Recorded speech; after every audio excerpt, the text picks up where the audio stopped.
Terrence McNally, and welcome to Freeforum, a world that just might work. And I'm speaking today with Sam DALEY Harris, founder of the anti-poverty lobby Results, as well as Civic Courage. His 2024 edition of his book, Reclaiming Our Democracy, Every Citizen's Guide to Transformational Advocacy, is coming out in paperback in mid-January. And to learn more, you can go to Civic Courage, one word, civiccourage.org, or Reclaiming Our Democracy, all one word, reclaimingourdemocracy.com. On Freeforum, we explore the lives, the work, the ideas of individuals I suspect have pieces of the puzzle of a world that just might work. We look at politics, economics, environment, science, health, culture, all based on the fact that I believe we can do better, and I want to find out how. The show streams weekly on the Progressive Voices Network on TuneIn.com, and podcasts are available anytime, anywhere on Apple Podcasts, Spotify, most major podcast sites, and at terrencemcnally.net, TERRENCEMCNALLY.net, terrencemcnally.net. Sam DALEY Harris was my guest for the first time exactly a year ago this week. So why am I having him on again so soon? Because while what we're talking about here, transformative advocacy, was valuable during the election campaign, millions wanted to get involved, and Sam and I talked about how the best organizations not only pursue impact, at that time largely electoral perhaps, but also train, nourish, and develop participants and their leadership abilities, their advocacy abilities, their citizenship abilities. Now that we're faced with the results of that election, transformational participation is even more critical for individuals, for organizations, communities, and critically to restore American society as a whole. For most Americans, this election has delivered exhaustion, divisiveness, and for many, pain, resignation. After the election, Tom Nichols wrote in The Atlantic, "Americans must stay engaged and make their voices heard at every turn." Liz Cheney tweeted, "Citizens across this country must now be the guardrails of democracy." But I assume most Americans still wonder how, and even if they can make a difference between elections. What are the options? Protesting. It's important, but it's usually not the long game. Signing email form letters. Turns out only 3% of congressional staff say that's highly effective. Taking a 2-year nap until the next election, well, that is sadly the preferred option for many. Or a fourth option that we're talking about today, transformational advocacy, helps you change yourself in the process of changing an issue, changing your community, changing the country. I was introduced, well, it turns out reintroduced to Sam and his work by Paul Loeb, who's been a guest a couple of times on the show. Paul wrote a wonderful book called The Impossible Will Take a While, and he founded and led for a number of years CEEP, the Campus Election Engagement Project, which worked on education and activation of students on campus to vote. He left that organization a couple of years ago to start a new nonprofit called Guides.vote to produce and distribute nonpartisan election guides.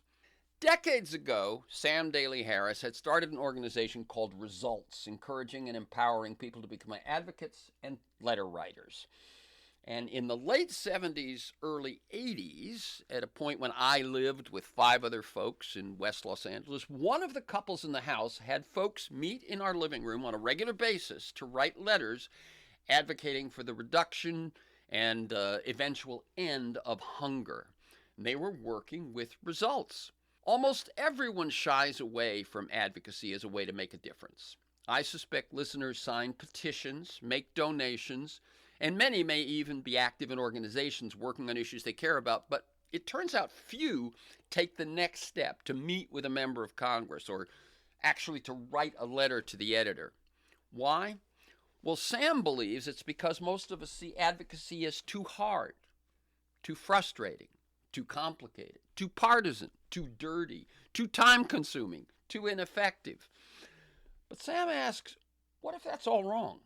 What if deep engagement dissolves discouragement and actually can bring joy? What if you can become an advocate and feel fulfilled instead of frustrated? What if engaging as an advocate is essential to protecting our democracy? On the book's initial publication, Jimmy Carter wrote, "Many of the world's problems, including poverty, poor health, and ignorance, are correctable. In Reclaiming Our Democracy, Sam Harris shows how to take action to eliminate these problems, and he provides a roadmap for global involvement in planning a better future." Daley Harris's message: stop being hopeless, get with a group that offers a rich structure of support, something that coaches you, empowers you, emboldens you, educates you. Of the 2024 edition, he wrote, "I want this book to be a beacon of hope and possibility for people who feel brokenhearted and overwhelmed by the headlines they read. I intend this book to be a roadmap for individuals and organizations that want to make a difference on the issues that are precious to them. And I want this book to be a wake-up call, a clear challenge to the very large, well-funded national nonprofit organizations that I believe are guilty of anemic advocacy that actually disempowers the average citizen." After starting with a career in music, Sam Daley Harris founded the Anti-Poverty Lobby Results in 1980, co-founded the Microcredit Summit campaign in 95 with Nobel Peace Prize winner Muhammad Yunus, founded Civic Courage in 2012, and coached Citizen Climate Lobby during its first 7 years. As I said, a completely revised and updated 2024 edition of his book, Reclaiming Our Democracy, will be released in paperback in January. Welcome back, Sam Daley Harris, to Freeform, a world that just might work. It's great to be with you. Let me tell listeners, we're recording this conversation Thursday, December 19th. As you know, as a veteran, I like listeners to get a feel for the people behind the work and ideas we talk about. So for those who missed our first conversation, can you tell us, in your own words, a bit about how you see your path to the life that you're leading? Well, great. A couple of things. I understand that you recently interviewed Marshall Gans. Exactly. Thank you for bringing that up. But let me just say something, which is that re-interviewing you, and it was in fact re-interviewing him as well, he'd been a previous guest, at this moment is part of my effort to give people not just encouragement and empowerment, but give them a sense there are things they can do, and there are probably better ways of doing it. So Marshall, that show ran 2 weeks ago, and now I'm talking with you. Well, great. And I mention Marshall Gans every time I speak, and it's been about 50 times this year.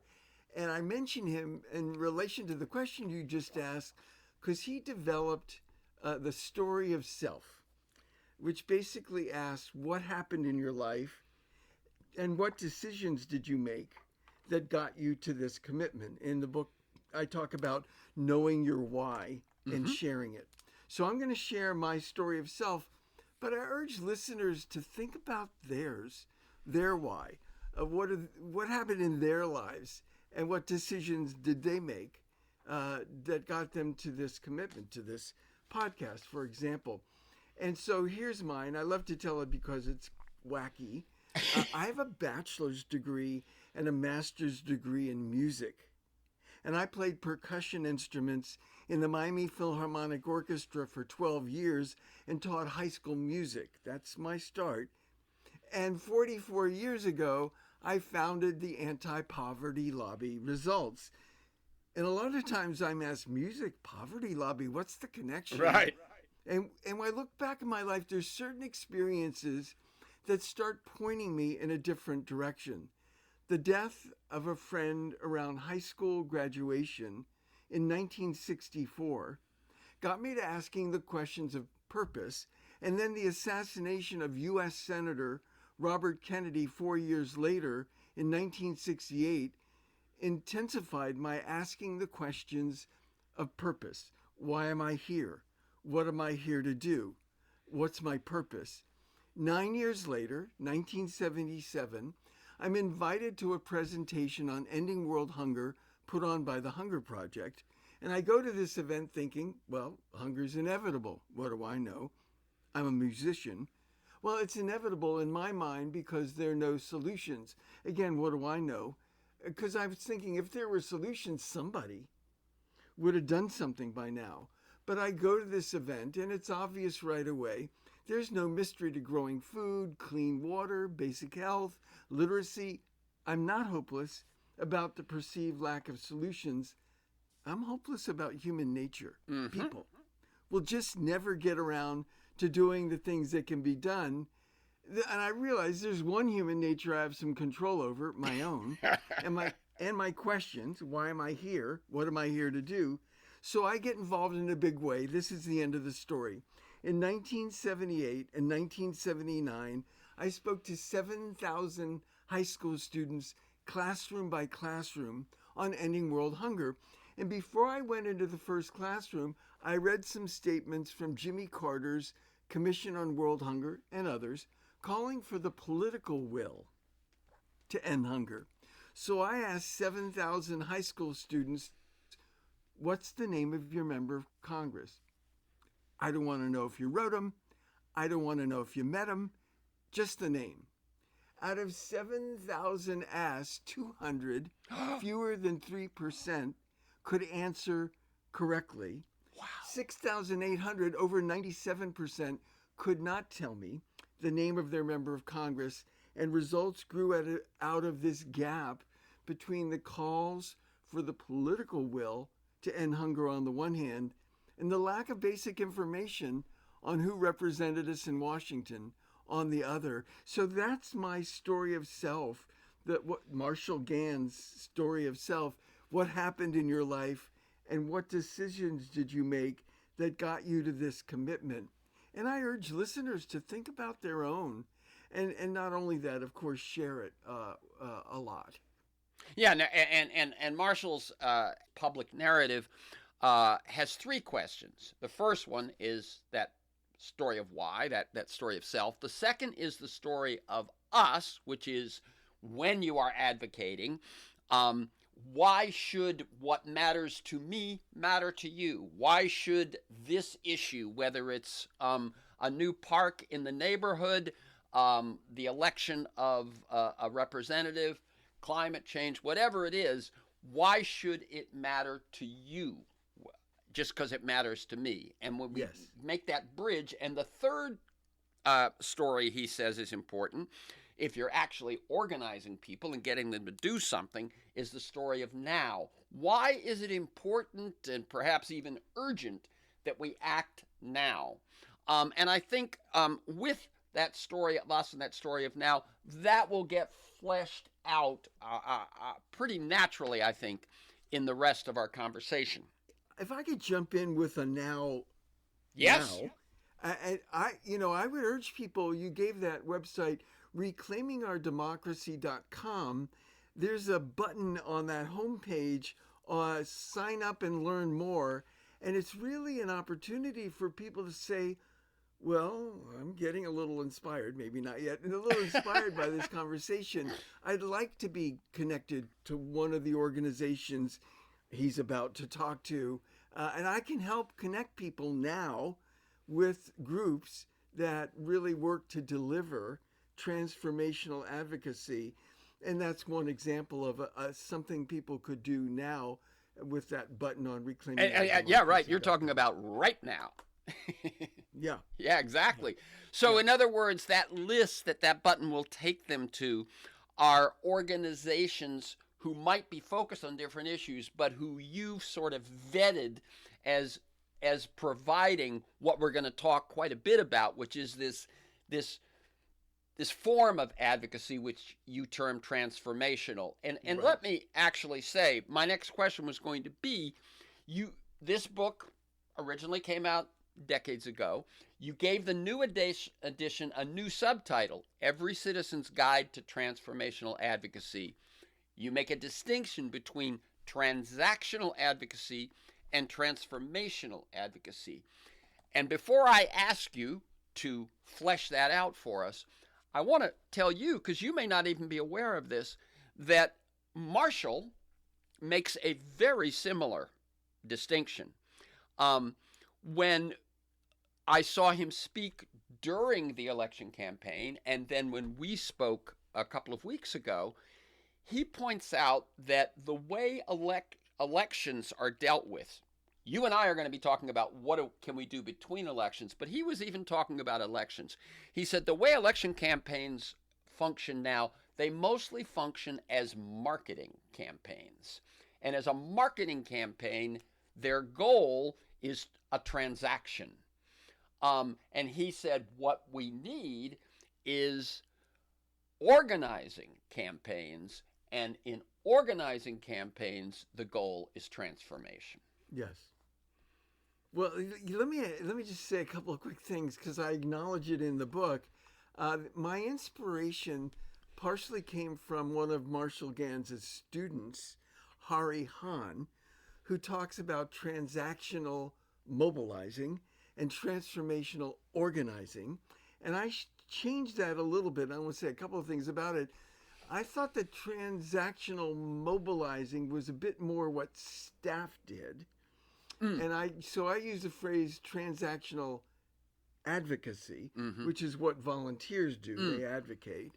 And the other phrase was transformational organizing, as Marshall said, as you mentioned a moment ago. And I changed that to, because I think that's a bit what staff does, this transformational organizing.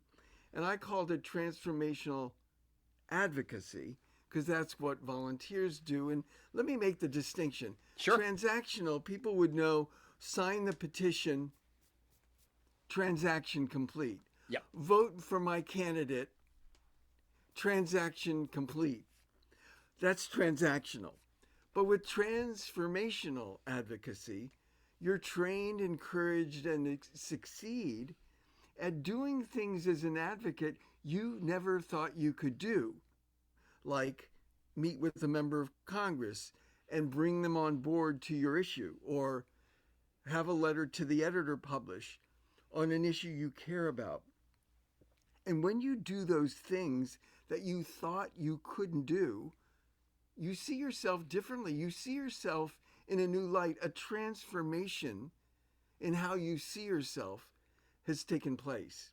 And that's really what my focus is. Yeah, and as you know, occasionally I will underline something that a guest says. And you just said that when you do transformational advocacy, it changes how you see yourself.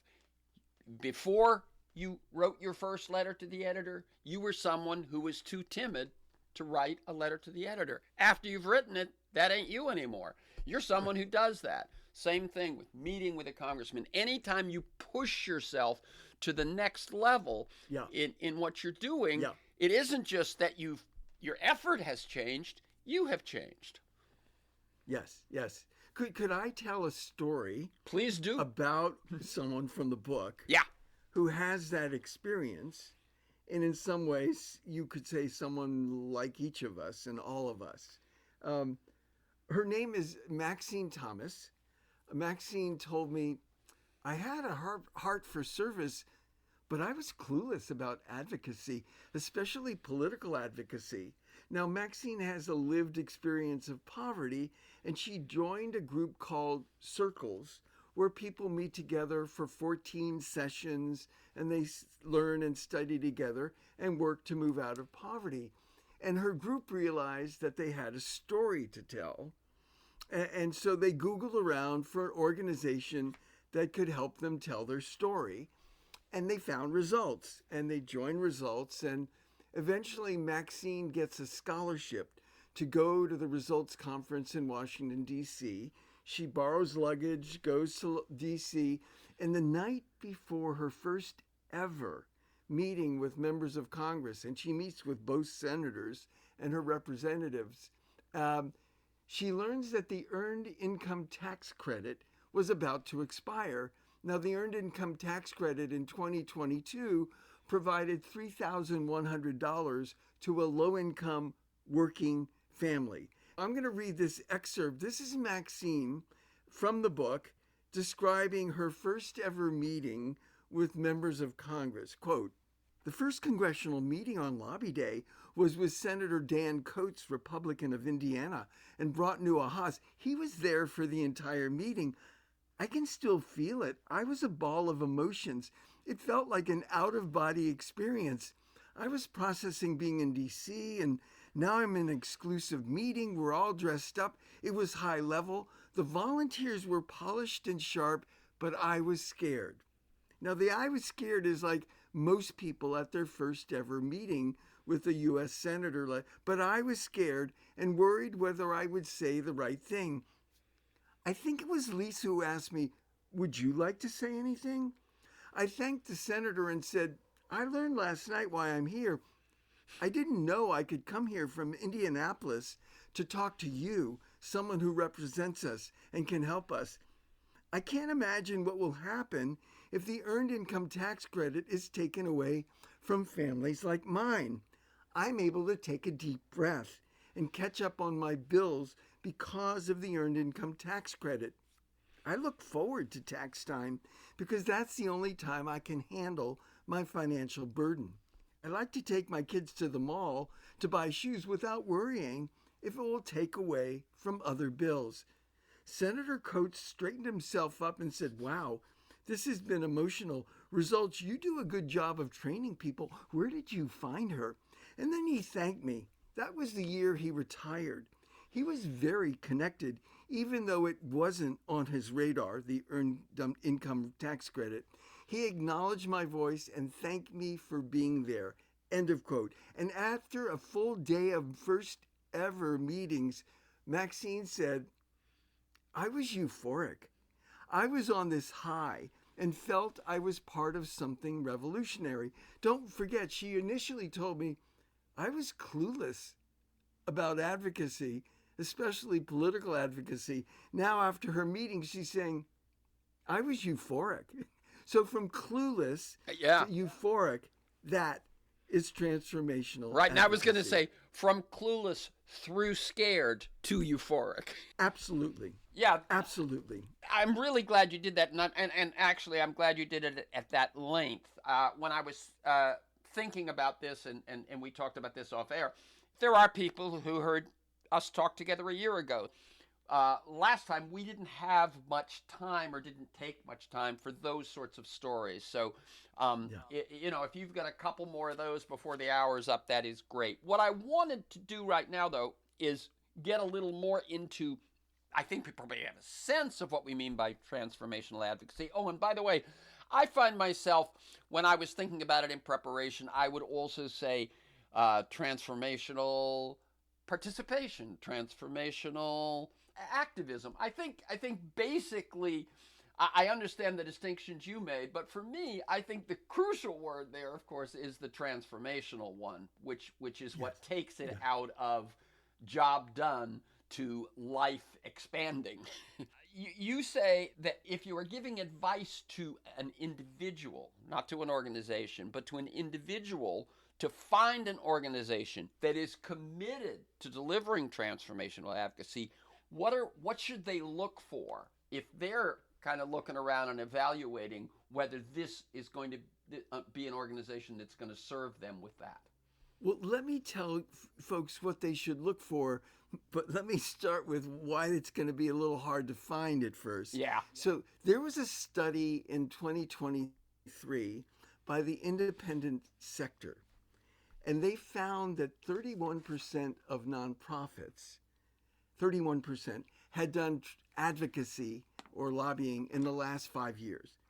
31% was less than half of that percent doing it 20 years ago. So there are fewer nonprofits doing advocacy. Problem number one. Hold on, it gets worse. And then the Congressional Management Foundation did a survey of congressional staff, and they asked the staff what their primary tactic was. This was professional advocacy staff in nonprofits, and 79% of advocacy staff said an email form letter was their primary, give me your name and your zip code.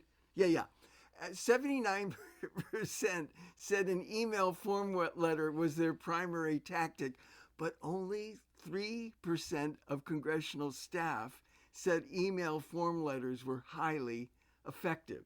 So I, you wanted to know what to look for. Well, I'm telling you, like, it's not easy to find. okay, So before you go on, let me just say something that always occurs to me. I will click on those things and I will add my name to that petition.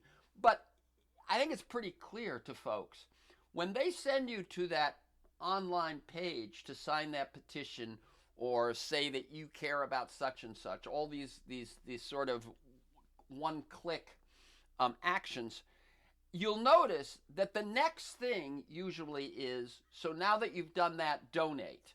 bingo. And if you think about it, they know this figure that congressional staffers don't pay much attention to these things, and that the real purpose of that click is to get you to donate. So I'm not saying don't do it, but I'm saying let's be clear. That is not to change your life or to change the issue. It's to get you one step closer to donating to that organization. Yes, true. And let me give you one other point, though. Yeah. If it's an organization whose members are having hundreds and hundreds and hundreds of face-to-face meetings with elected officials each year, then your email form letter has a little more impact because it's backed up with real face-to-face human interaction. And they can cite the numbers of how many petitions were signed. Yes, it bolsters their case a bit, yeah. So let me say what to look for, and then one more comment about why it's hard to find. What you're looking for is an organization, this is oversimplified, but that does these three things. One, recruitment and community building. They bring new people in, not just to build the e-blast list, but to form local chapters so you're not working alone. Recruitment and community building. So, for example, they might have a whole of organization monthly webinar with guest speakers, Q&A, inspiration. So recruitment and community building, number one. Two, training. How do you meet with the member of Congress? How do you plan for the meeting? What do you ask for in the meeting? How do you write a letter to the editor? Two, training.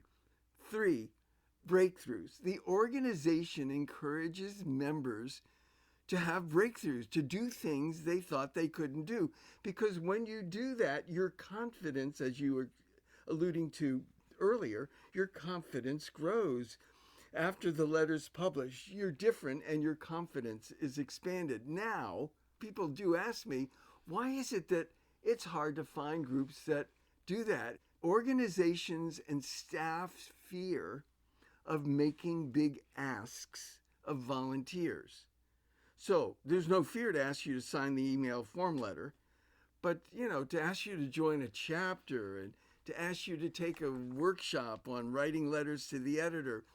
The fear of making big asks of volunteers is what really stops most organizations to offering transformational advocacy. And I'll add one more thing. Again, if people go to reclaimingourdemocracy.com and click on the sign up, learn more button, I will kind of look at where they live and send them connections to these kinds of groups that are in their area. Okay, and one other thing. When you say it's their fear of making too big an ask, there's a couple of fears there, right? One, intimidating and scaring off the volunteer because they didn't feel up to that. But two, as you have pointed out, they're afraid. You say, once the head of organizing for a very large nonprofit told me, quote, "We can't let our volunteers write letters to the editor or op-eds because they'll get it wrong and misrepresent the organization." So the other fear is protecting the nonprofit's brand versus achieving their goal. Right. He was head of grassroots organizing for a very large group that everyone listening to this knows the name of. We're not going to name them. Said we can't let them write because they'll screw it up, kind of thing. But then again, Citizens Climate Lobby volunteers, certainly in the year before COVID, had 4,300 letters, op-eds, and editorials published that year. So one group's saying they'll get it wrong and misrepresent the organization, and Citizens Climate Lobby saying, well, what do we have to do to help them get it right? And give that to them. And the net result is thousands of letters, op-eds, etc. And thousands of transformed individuals. Exactly. Okay, let me tell people you're listening to Freeform, a world that just might work. I'm Terrence McNally. I'm speaking with Sam Daly Harris. He's founder of the Anti-Poverty Lobby Results, as well as Civic Courage. His 2024 edition, that is the updated edition of his book, Reclaiming Our Democracy, Every Citizen's Guide to Transformational Advocacy, is coming out in paperback in mid-January, and you can learn more at Civic Courage, one word, civiccourage.org, or at reclaimingourdemocracy, one word.com. You were just mentioning Citizens Climate Lobby, and I love something you wrote recently. You wrote that their director, Mark Reynolds, he says that when he's launching a new chapter of Citizens Climate Lobby, he reads a quote from E.B. White, and I actually have this quote. I have a little folder with quotes worth quoting, and this is one of them. E.B. White says, "I arise in the morning torn between a desire to improve or save the world and a desire to enjoy or savor the world. This makes it hard to plan the day." And I think what Reynolds realizes there is that's all of us. That's all of us, even on a good day. So, and it's only then he sets it up with that. And at that point, he asks people to share something they love that is at risk because of climate change, thus putting those two things, the savoring, the loving, the enjoying, and the saving together.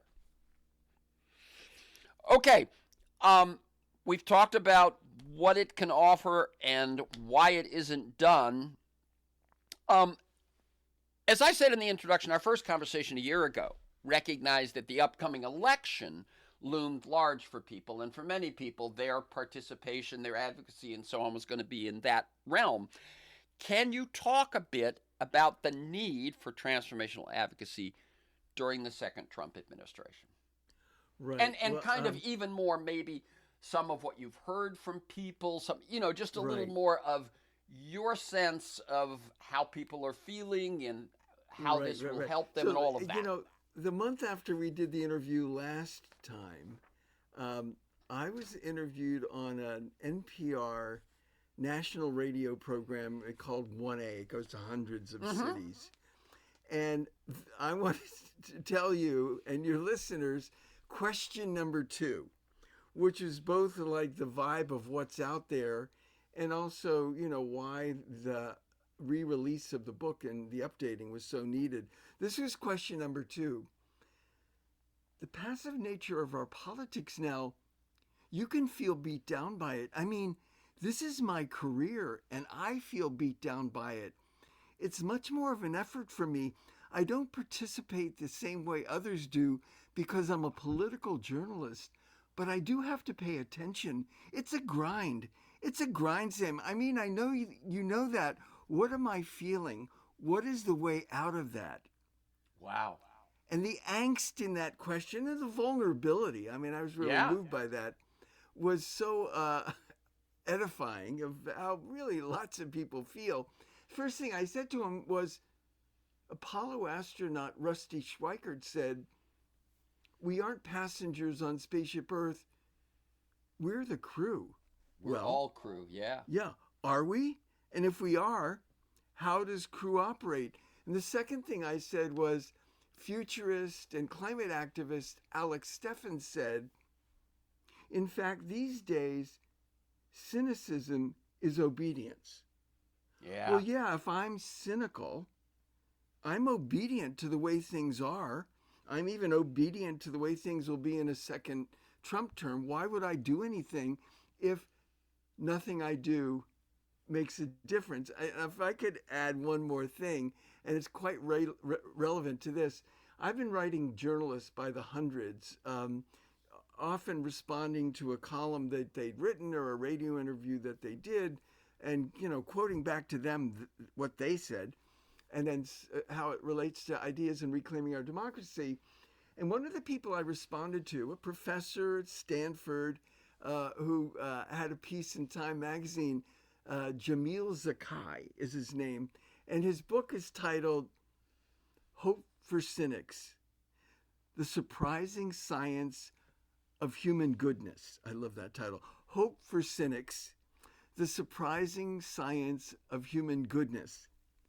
And one of the great ideas in the book is if you're cynical, it's like you're playing poker and you close your hand before the game even starts. If I'm cynical in terms of working between elections from now till the next presidential election, I close my hand before the first bill is introduced, before the new Congress is sworn. I close my hand. And with transformational advocacy and the groups that I've been working with, they help you keep your hand open and play your hand and play your part, really. Yeah, I remember actually, we're going back maybe 20 years. One time I saw Robert Reich speak, and he said, cynicism and resignation are what they want you to feel. And as you point out, it equals obedience. Yes. Yes. Yeah. For those who live in districts or states where their representatives hold different positions than they do, you actually have recommendations. You don't need to go into deep length on it, but a few of the things that will let people see the possibilities that exist even in that situation. Okay, I've got too many stories to tell. Let me tell one, and then I could do a reading on another at some point. In 2019, President Trump's third year in his first term, President Trump called for a 29% cut to the Global Fund to fight AIDS, tuberculosis, and malaria after the Global Fund had saved, with its partners, 38 million lives. Where do we read about saving 38 million lives? But Right. it was time for a replenishment of the Global Fund to fight AIDS, TB, and malaria. And many countries would follow the U.S. lead. Now, most people didn't know that Trump called for a 29% cut. And if they did, they'd probably throw up their hands. What can you do? You can't fight City Hall. The folks I know roll up their sleeves and get to work. And they generated, this is folks in results, they generated hundreds of members of Congress, Republicans and Democrats, co-sponsoring resolutions in the House and Senate in support of the Global Fund, and signing letters to Secretary of State Mike Pompeo and to the lead appropriators in the House and Senate, all in support of the Global Fund. And, you know, in my talks, I say, what do these revolutionary volunteer advocates look like? And when we're on Zoom, I have people look at gallery view. They look exactly like you. And then I show a photo of well, she's a friend and she's about my age, so I can say a little old lady named Margaret Smith holding Senator Ted Cruz's hands with two hands. And she says, I learned in results that I hold Senator Cruz's hands with two hands, and I don't let go until I've finished my laser talk on the Global Fund to fight AIDS, tuberculosis, and malaria. That was the first year Senator Cruz said yes ever to a results request. He co-sponsored the Senate resolution supporting the Global Fund. And at the end of 2019, 2 House Republicans and 2 House Democrats stood on a stage in Lyon, France, and announced that the Congress would provide a 16% increase, which they did, and President Trump signed into law. And by 2022, that's the 20-year span, the Global Fund was launched in 2002. And by 20 years later, 2022, the Global Fund partnership had saved 59 million lives, people who would otherwise have died of AIDS, tuberculosis, and malaria. It's a great photo. I wish we had some video here, but but he's taller and she's shorter, and she's holding both his hand with both of her hands. And so one of the things, and I'll stop with this, one of the things I coach a group when they're meeting with a member of Congress who doesn't support their bill, I have them ask these 3 questions. Right. Question 1. We know you don't support this bill. What would it take to change your mind? Mm-hmm. Now you're listening for assignments. What would it take to change your mind? 2. Could you say more about that? 3. Why do you think that is? So it's essentially a deep listening exercise. And you're listening to sorry, I'm going to tell one other quick story. This is quick. No. So I know a guy. Keep the stories coming. I wanted to say to listeners, make a point. Go back and listen to the one we did a year ago. That one doesn't have as many stories. It has more of this is the way we do it, and this is what you got to look for and stuff. But we're filling this one with the stories, and the 2 of them for you will serve as kind of companion pieces. This is kind of fleshing out in real life all the good ideas we talked about a year ago. So in chapter 2 of Reclaiming Our Democracy, I interview Jay Butera, volunteer from Pennsylvania, who decides he wants to take a lead at a volunteer level in creating a House Climate Solutions Caucus. This is 2013. It gets set in 2016. I can give an update, but when you're not really allowed to say climate if you're a Republican, and he wants it Noah's Ark style, Democrat coming on Republican, and he decides to do his search in South Florida, where sea level rise will be a factor, and there are a number of Republican and Democratic members of Congress. He goes and he meets with a member of Congress, and he says, essentially, what will it take to change your mind? Right. And the member of Congress says, well, if you could get the chambers of commerce on board. And he did. Miami Beach, Coral Gables, North Miami comes back with letters. And the member of Congress says, he comes back, the member of Congress says, well, if you could get the mayors on board. Oh my God. Yep. Wait, and he did. Miami Beach, North Miami, Coral Gables. And the Climate Solutions Caucus was launched in 2016 and grew to 10 Republicans and 10 Democrats by the end of that year. And President Trump was elected. The caucus fell to 6-6 because some had retired or lost their seat. Mm-hmm. And by the end of the first 2 years of President Trump's first term, the Climate Solutions Caucus grew to 45 Republicans and 45 Democrats. Now, I don't want to overstate what a Climate Solutions Caucus will do, but it starts getting people talking, at least. And so that's another example of working on the other side of the aisle. What I loved is I said, so what do you tell them? And you didn't just tell me what you tell them. You told me how putting it into use. Yeah. Now, admittedly, it wasn't merely asking, what do you need? What would change your mind? Yeah. It then entailed taking that on and delivering to him what it would say to change his mind. Essentially delivering on the assignments. That's right. But isn't being given a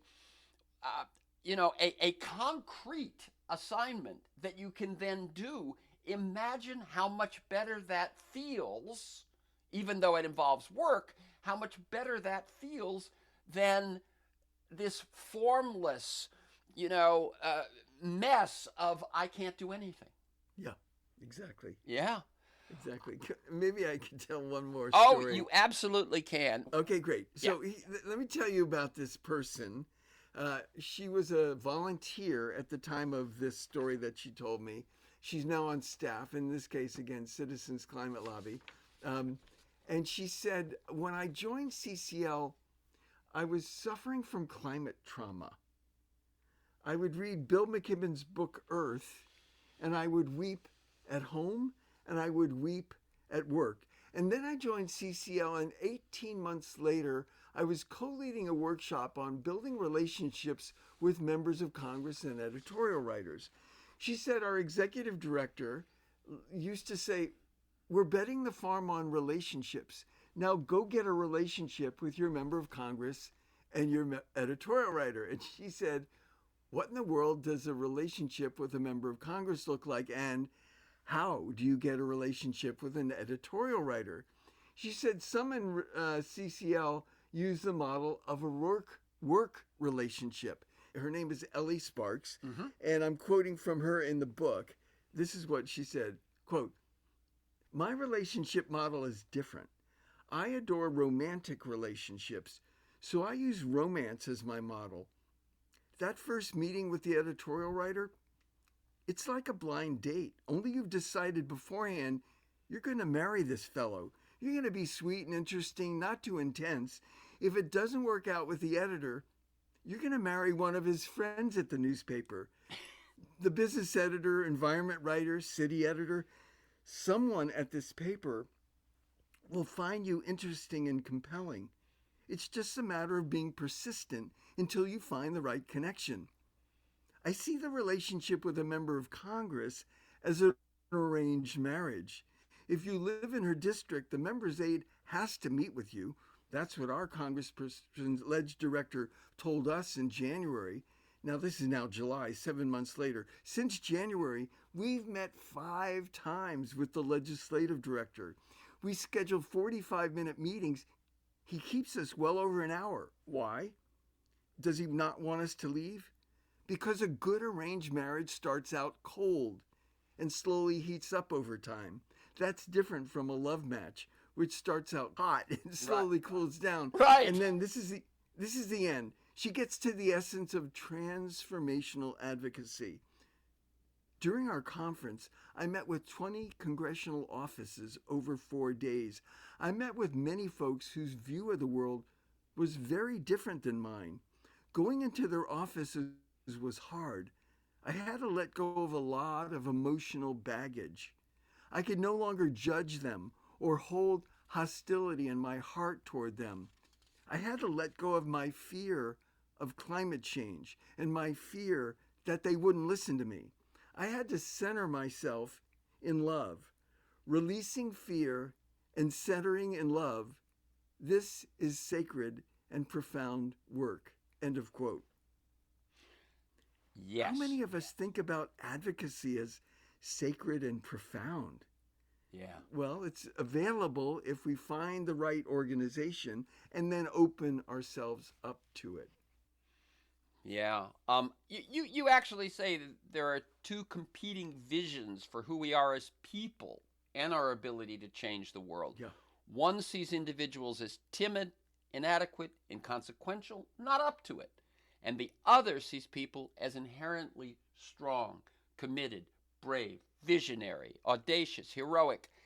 And it is that choice, if you will, that once one makes it and ventures into the arena, to go back to Theodore Roosevelt's famous quote about the value of being in the arena, then that transformation actually is built by your activity, and the definition of yourself and your capability grows with it.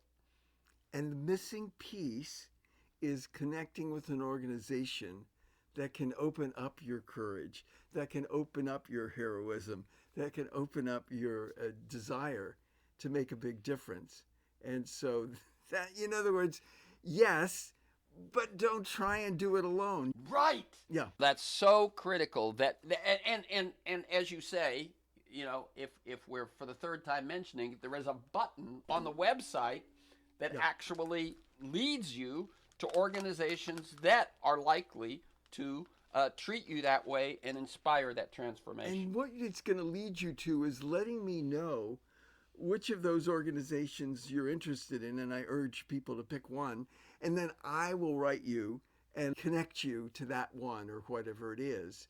And frankly, there's some other options there, like you know of a speaking opportunity for me, or you'd like to be part of my mailing list. There's some other options, but linking you to a group that works to deliver transformational advocacy is the key piece. Okay.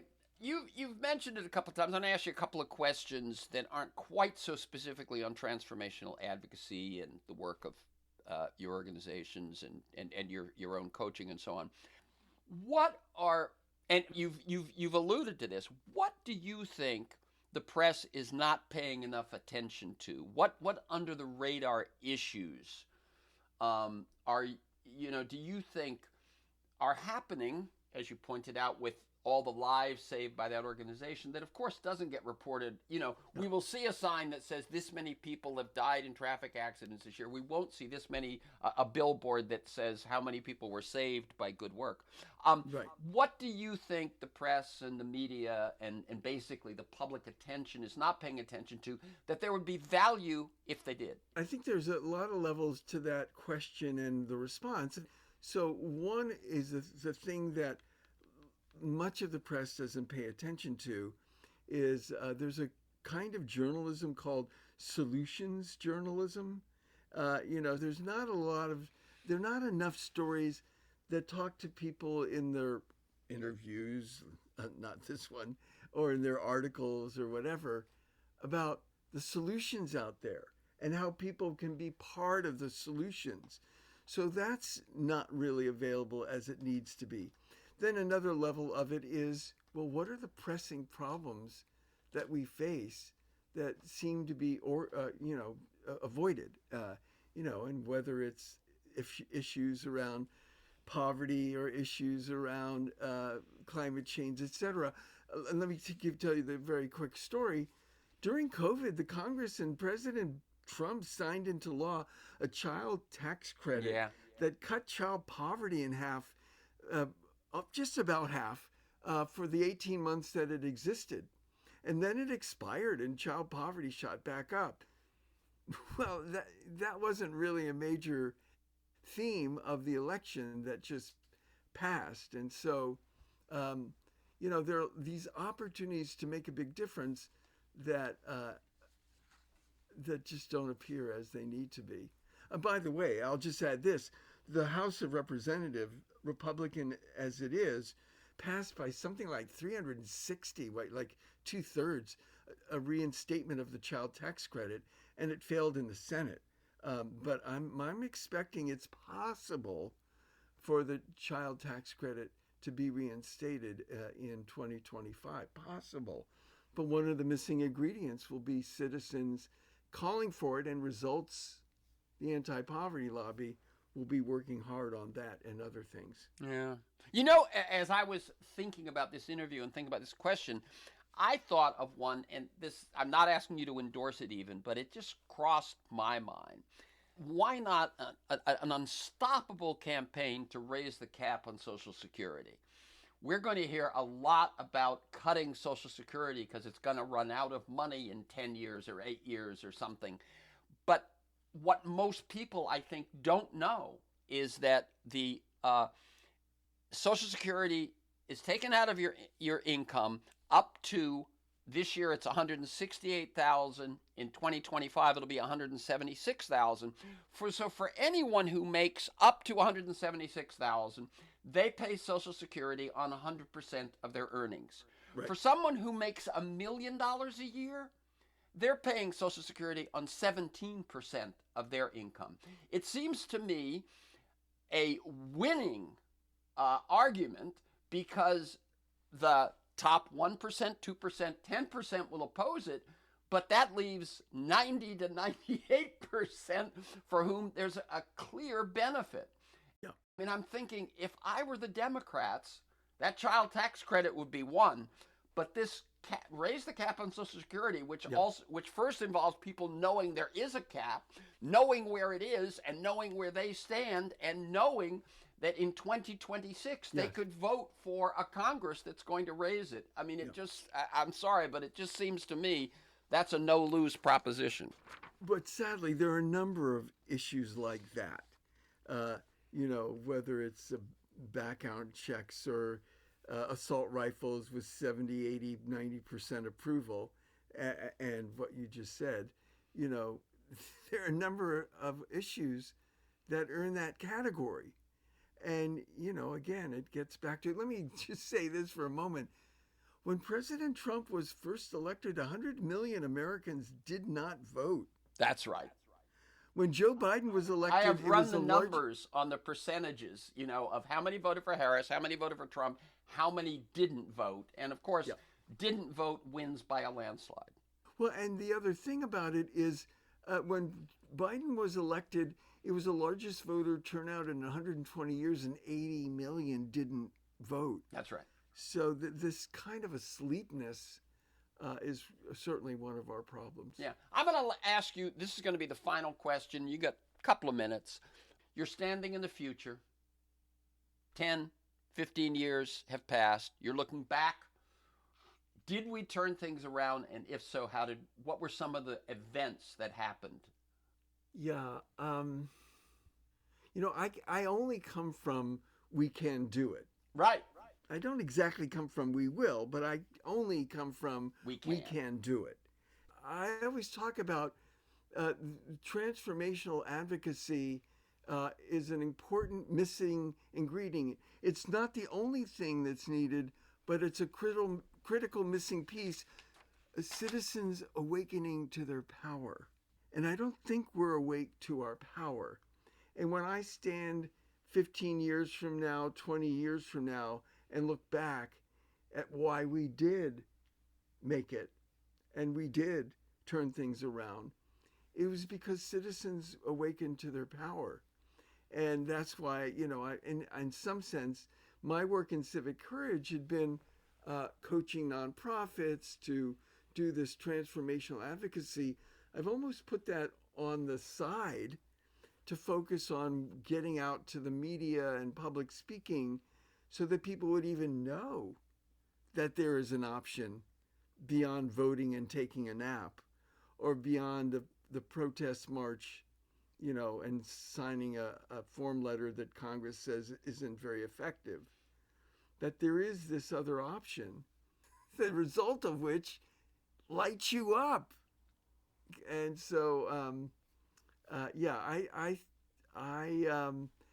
see the possibility for great success provided we awaken to our power.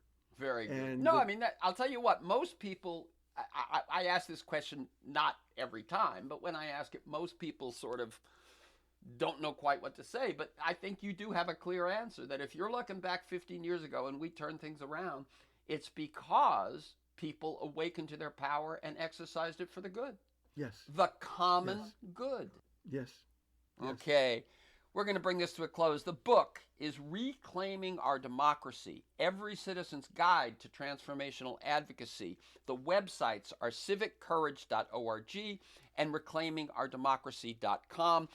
They're both that one word, civiccourage.org or Reclaiming Our Democracy. And the one that has the button, them to find organizations that will offer them the opportunity for transformational advocacy, is the Reclaiming Our Democracy website? Yes. Okay, very good.